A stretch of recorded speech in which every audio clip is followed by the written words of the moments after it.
In my session, I'm going to talk about the elements of mission, myth, and truth, and how they make your brand priceless and desired beyond reason, at least in the mind of a core constituency and user base.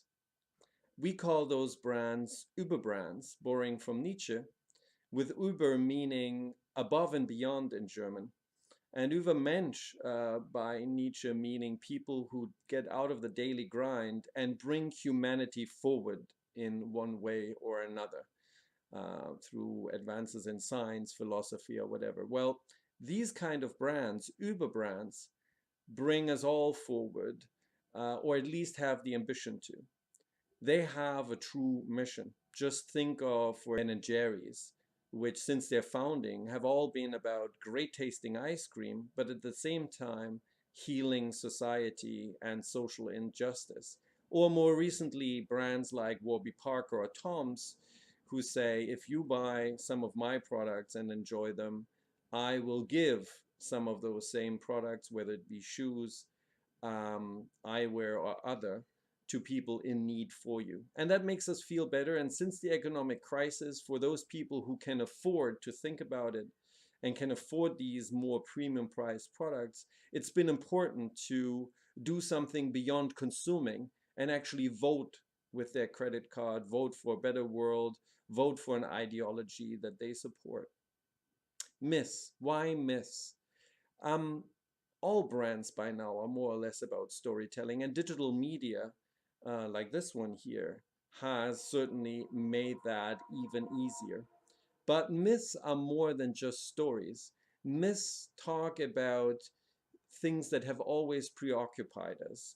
What happens at the end of the universe? What is there? What happens at the end of life?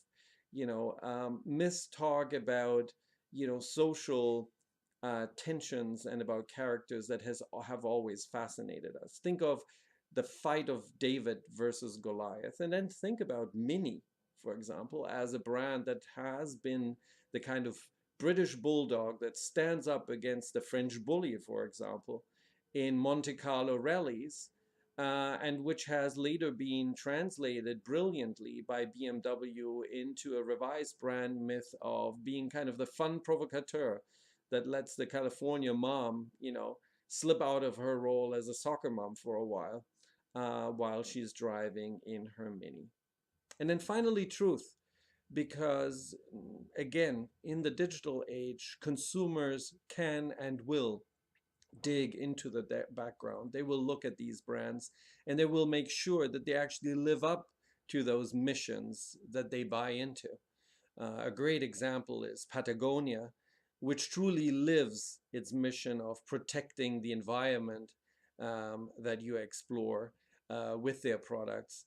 They've structured their organization to support this cause, providing for things like sabbaticals and so on and so on.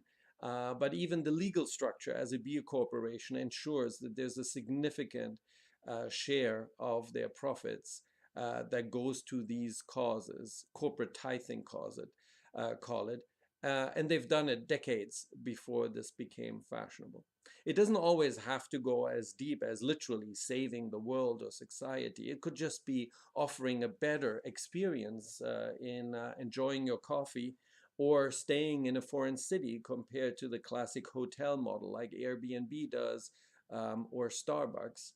But they all create their own truth. So I hope this session is going to be insightful. I'm also looking forward to quite a critical discussion to have afterwards.